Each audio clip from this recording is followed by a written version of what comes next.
बिहार में चुनावों का औपचारिक शंखनाद होने में अभी 6 महीने से भी ज्यादा का वक्त बाकी है, लेकिन सियासी दलों और सियासतदानों ने अनौपचारिक बिगुल फूंक दिया है।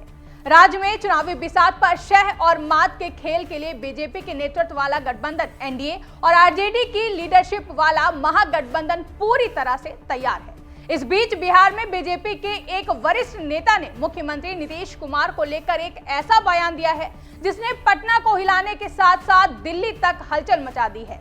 बीजेपी नेता के इस बयान के बाद से राजनीतिक गलियारों में चर्चाओं का गुबार छा गया है और कुछ लोग इसे बीजेपी के मन की बात करार दे रहे हैं, तो कुछ लोग इसे सीएम नीतीश कुमार के खिलाफ एक साजिश का भी रूप कह रहे हैं। तो बीजेपी नेता ने ऐसा क्या दिया बयान जिससे राजनीतिक गलियारों में शुरू हो गया है भारी बवाल, और आखिर आगामी बिहार विधानसभा चुनाव से पहले बीजेपी सीएम नीतीश कुमार के खिलाफ क्या रच रही है साजिश, बताएंगे अपनी इस स्पेशल रिपोर्ट में। नमस्कार, आप देखना शुरू कर चुके हैं टीवी 24 नेटवर्क और मैं हूं आपके साथ आकांक्षा यादव। अब पछताए होत क्या जब चिड़िया चुग गई खेत, ये कहावत आपने जरूर सुनी होगी और ये कहावत इन दिनों बिहार के मुख्यमंत्री नीतीश कुमार पर एकदम फिट बैठती है। नीतीश कुमार ये वो नाम है जो बिहार ही नहीं बल्कि पूरे देश के कोने कोने तक सुनाई देता है, जो कि लगातार 20 साल से बतौर मुख्यमंत्री प्रदेश की कमान संभाले हुए हैं। लेकिन अब उन्हीं नीतीश कुमार को लेकर सीएम पद की कुर्सी से उन्हें हटाने की कोशिश की जा रही है। बता दें कि वक्फ संशोधन बिल को लेकर कथित तौर पर जेडीयू और बीजेपी में खींचतान पहले से ही चल रही है और इन सब के बीच अब बीजेपी के वरिष्ठ नेता ने जो बयान दे दिया है उसे देखकर ये खींचतान और भी ज्यादा बढ़ सकती है, ये अंदाजा लगाया जा रहा है, या फिर शायद अब ये गठबंधन भी टूट सकता है, क्योंकि इस बयान की टाइमिंग ने बीजेपी की मंशा पर सवाल खड़े कर दिए हैं और सवाल उठने लगे हैं कि क्या सीएम नीतीश कुमार को कमजोर करने के लिए ही बीजेपी बिहार विधानसभा चुनाव से पहले वक्फ कानून लेकर आई है? क्या सीएम पद के लिए मुख्यमंत्री नीतीश कुमार को कमजोर करने के लिए ही बीजेपी ने कोई मास्टर प्लान तैयार किया है? ये सवाल क्यों उठने लगे हैं? क्या है इन दावों की असली वजह? तो चलिए इन सभी सवालों को समझने की कोशिश करते हैं।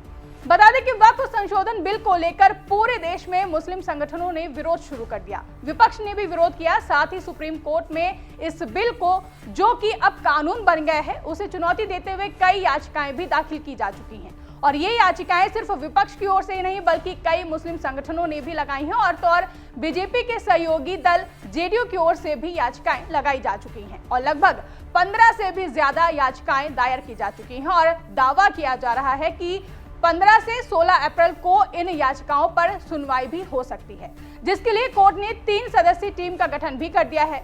यानी कि इस कानून के विरोध में यूं तो विपक्ष आवाज उठा ही चुका है, लेकिन इस बिल को लेकर सबसे ज्यादा बवाल अगर कहीं मचा है तो वो है बिहार, क्योंकि वक्फ कानून बनने के बाद बिहार पहला राज्य होगा जहां चुनाव है और इसलिए बिहार पर सभी की निगाहें टिकी हुई हैं, जिसका असर बिहार विधानसभा चुनाव पर जरूर देखने को मिलेगा, क्योंकि बिहार में मुस्लिम आबादी लगभग 17% है और कई सीट्स तो ऐसी हैं जहां मुस्लिम वोटर्स निर्णायक भूमिका में हैं और इसलिए सभी की निगाहें अब बिहार विधानसभा चुनाव पर टिकी हुई हैं। और इन सब के बीच बीजेपी नेता ने जो बयान दे दिया है उसके बाद बीजेपी और जेडीयू में खींचतान बढ़ सकती है।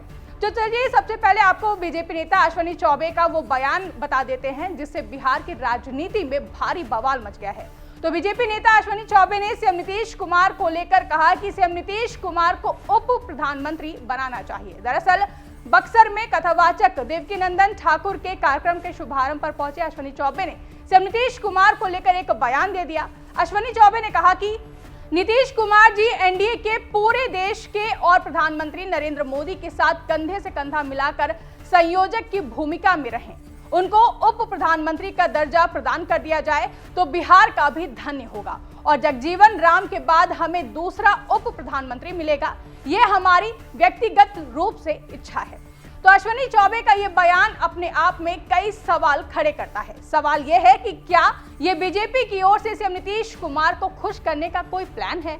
हालांकि इसकी संभावना बिल्कुल ना के बराबर है, क्योंकि नीतीश कुमार को लोग बिहार के मुख्यमंत्री के तौर पर पसंद करते हैं। बता दें कि अश्विनी चौबे ने कुछ दिनों पहले सीएम नीतीश कुमार के बेटे निशांत कुमार को सीएम मटेरियल बताया था, लेकिन अब सीएम नीतीश कुमार को लेकर अश्विनी चौबे ने जो बयान दिया है उससे प्रदेश के राजनीतिक गलियारों में हलचल तेज हो गई है, क्योंकि अश्विनी चौबे कोई छोटे नेता नहीं है। वो केंद्र में मंत्री रह चुके हैं और बिहार बीजेपी में उनका कद हमेशा से मजबूत रहा है। ऐसे में सवाल ये है कि ये बयान अचानक क्यों आया है, वो भी तब जब वक्फ कानून को लेकर इतना बवाल मचा हुआ है। जेडीयू और बीजेपी के बीच खटपट की खबरें पहले ही सुनने को मिल रही हैं। ऐसे में अश्विनी चौबे के बयान पर सवाल उठना तो लाजमी है। साथ ही अश्विनी चौबे के बयान के बाद से बिहार की राजनीति में तो भूचाल सा आ गया है, लेकिन इसकी हलचल दिल्ली तक भी पहुंच रही है। बीजेपी नेता अश्विनी चौबे के इस बयान को राजनीतिक पंडित बीजेपी नेताओं के भीतर सीएम नीतीश कुमार के राजनीतिक भविष्य को लेकर चल रहे मंथन का एक इशारा भी माना जा रहा है। हालांकि बीजेपी का आधिकारिक बड़े नेताओं ने कई मौकों पर साफ तौर पर यह भी कहा है, जिसमें उन्होंने कहा कि 2025 का विधानसभा चुनाव सीएम नीतीश कुमार के नेतृत्व में ही लड़ा जाएगा। केंद्रीय गृह मंत्री अमित शाह ने 30 मार्च को पटना में एक सार्वजनिक कार्यक्रम में कहा था कि 2025 में प्रधानमंत्री नरेंद्र मोदी और मुख्यमंत्री नीतीश कुमार के नेतृत्व में बिहार में एक बार फिर एनडीए की सरकार बनाइए और भारत सरकार को बिहार के विकास का मौका दीजिए। जिसे याद दिलाते हुए अश्विनी चौबे के इस बयान पर जेडीयू प्रवक्ता नीरज कुमार ने सीधा जवाब देने से इनकार करते हुए कहा कि कौन क्या कह रहा है, इससे उन्हें कोई सरोकार नहीं है। साथ ही जेडीयू प्रवक्ता नीरज कुमार ने भी अमित शाह के पटना वाले बयान का जिक्र करते हुए कहा कि अमित शाह ने सार्वजनिक तौर पर यह कहा है कि 2025 का चुनाव सीएम नीतीश कुमार के नेतृत्व में लड़ा जाएगा। वहीं जेडीयू प्रवक्ता अभिषेक झा ने कहा कि मुख्यमंत्री नीतीश कुमार के नेतृत्व को बिहार की जनता पसंद करती है। सीएम नीतीश के चेहरे पर जनता भरोसा करती है। आगामी विधानसभा चुनाव को लेकर नीतीश कुमार चेहरा है। एनडीए उनके नेतृत्व में चुनाव लड़ेगा। जनता फिर से उन्हें मुख्यमंत्री बनाएगी। आगे अभिषेक झा ने कहा कि हमारे देश की ये खूबसूरती है कि यहाँ अभिव्यक्ति की आजादी है। कोई भी व्यक्ति कोई भी मांग किसी भी प्लेटफॉर्म पर उठा सकता है। अश्विनी चौबे ने वही किया, लेकिन जनता नीतीश को बिहार में पसंद करती है। उन्होंने बिहार का कायाकल्प किया है, हर क्षेत्र में विकास 20 वर्षों में किया। एक और जहां जेडीयू की ओर से कहा गया कि आगामी बिहार विधानसभा चुनाव एनडीए सीएम नीतीश कुमार के नेतृत्व में ही लड़ेगा, तो वहीं दूसरी ओर बीजेपी नेता अश्विनी चौबे के बयान पर लालू प्रसाद यादव की पार्टी आरजेडी ने भी निशाना साधा है। आरजेडी के प्रवक्ता मृत्युंजय तिवारी ने भविष्यवाणी करते हुए कहा कि यह बयान संकेत है कि नीतीश को बीजेपी निपटाएगी। नीतीश को निपटाने में बीजेपी लगी हुई है। लगातार हमारी पार्टी कह रही है कि नीतीश कुमार को बीजेपी मुख्यमंत्री की कुर्सी से बेदखल करेगी। अश्विनी चौबे का बयान यही इशारा कर रहा है। बीजेपी का हिडन एजेंडा सामने आ गया है। जेडीयू को बीजेपी अब समाप्त करेगी। एक और जहां आरजेडी प्रवक्ता मृत्युंजय तिवारी ने कहा कि बीजेपी जेडीयू को खत्म करेगी, तो वहीं दूसरी ओर सियासी गलियारों में चर्चा है कि अश्विनी चौबे ने बीजेपी के मन की बात कह दी है। कहा जा रहा है कि बीजेपी चाहती है कि बिहार में बीजेपी का ही सीएम बने। इसके लिए सीएम नीतीश कुमार को डिप्टी सीएम पद का भी एक बार ऑफर मिल चुका है और अब डिप्टी पीएम पद का ऑफर दिया जा रहा है। बता दें कि इससे पहले बिहार बीजेपी के प्रदेश अध्यक्ष दिलीप जायसवाल ने भी कुछ ऐसा ही बयान दिया था, जिसमें उन्होंने सीएम नीतीश कुमार को उप मुख्यमंत्री कह दिया था। एक कार्यक्रम को संबोधित करते हुए दिलीप जायसवाल ने कहा था कि प्रधानमंत्री नरेंद्र मोदी जी और हमारे लोकप्रिय उप मुख्यमंत्री श्री नीतीश कुमार जी की जो डबल इंजन की सरकार है, साथ में जीतन राम मांझी जी और चिराग पासवान जी, उपेंद्र कुशवाहा जी, हम 5 पांडव हैं। महाभारत के 5 पांडव नीतीश कुमार जी और एनडीए की सरकार है। सामने कौरव की सेना है जो अराजकता और वंशवाद, परिवारवाद, इन्हीं सब चीजों के लिए सरकार चलाना चाहती है। दूसरी ओर अपने भाषण में दिलीप जायसवाल ने यह भी कहा था कि 2005 के पहले का बिहार और आज के बिहार दोनों में जमीन आसमान का फर्क है। किसी के पास गांव में बिजली नहीं होती थी, बिजली होती भी थी तो पता नहीं कितने घंटे आती थी। तब लालटेन से लोग काम चलाते थे, अब लोगों ने लालटेन को तोड़ दिया, लालटेन को छोड़ दिया। लालटेन के बदले अब लोगों ने नीतीश कुमार और नरेंद्र मोदी की बिजली को थाम लिया है।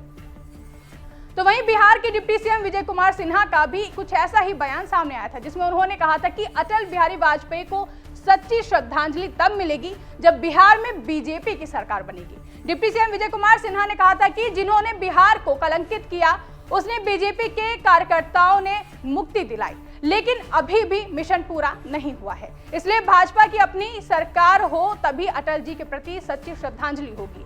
आज भी जंगल राज वाले लोग कहीं ना कहीं बिहार के सामाजिक सद्भाव को बिगाड़ने में जुटे हुए हैं। उस वक्त भी बिहार की राजनीतिक गलियारों में हलचल तेज हो गई थी। तो वहीं लगातार जिस तरह के बयान बीजेपी नेताओं की तरफ से सामने आ रहे हैं, वो अब बिहार की सियासत में एक संकेत के रूप में देखे जा रहे हैं। और कहा जा रहा है कि सीएम नीतीश कुमार को लेकर ऐसे बयान सिर्फ बीजेपी नेताओं की ओर से ही क्यों आ रहे हैं? क्या इसके पीछे बीजेपी की कोई तगड़ी प्लानिंग है? और क्या बिहार में बीजेपी सिर्फ सीएम नीतीश कुमार का इस्तेमाल करते हुए सत्ता का रास्ता तय करना चाहती है और सीएम नीतीश कुमार को साइडलाइन करते हुए अब बीजेपी खुद बिहार की सत्ता पर काबिज होना चाहती है? और क्या इन सब बयानों के सामने आने के बाद अब सीएम नीतीश कुमार को महागठबंधन से एनडीए में शामिल होने वाले अपने फैसले पर अफसोस हो रहा होगा? क्योंकि बिहार की सत्ता में पिछले 20 साल से सीएम नीतीश कुमार का कब्जा जारी रहा है और कहा जाता है कि सीएम नीतीश कुमार जिधर जाते हैं उनके समर्थन से ही उस गठबंधन की बिहार में सरकार बनती है। लेकिन आज उन्हीं नीतीश कुमार को एक तरह से साइडलाइन करने की कोशिश की जा रही है। फिलहाल सीएम नीतीश कुमार की राजनीतिक भविष्य आगे क्या होने वाला है, ये तो आगामी बिहार विधानसभा चुनाव में ही पता चलेगा। लेकिन बीजेपी नेताओं की तरफ से आ रहे इन सभी बयानों पर आपका क्या कहना है? साथ ही आपको क्या लगता है कि क्या सच में बीजेपी सीएम नीतीश कुमार को साइडलाइन करके बिहार की सत्ता पर काबिज होना चाहती है? कमेंट करके अपनी राय जरूर दें। साथ ही ऐसी तमाम बड़ी खबरों के लिए आप देखते रहें TV24 नेटवर्क।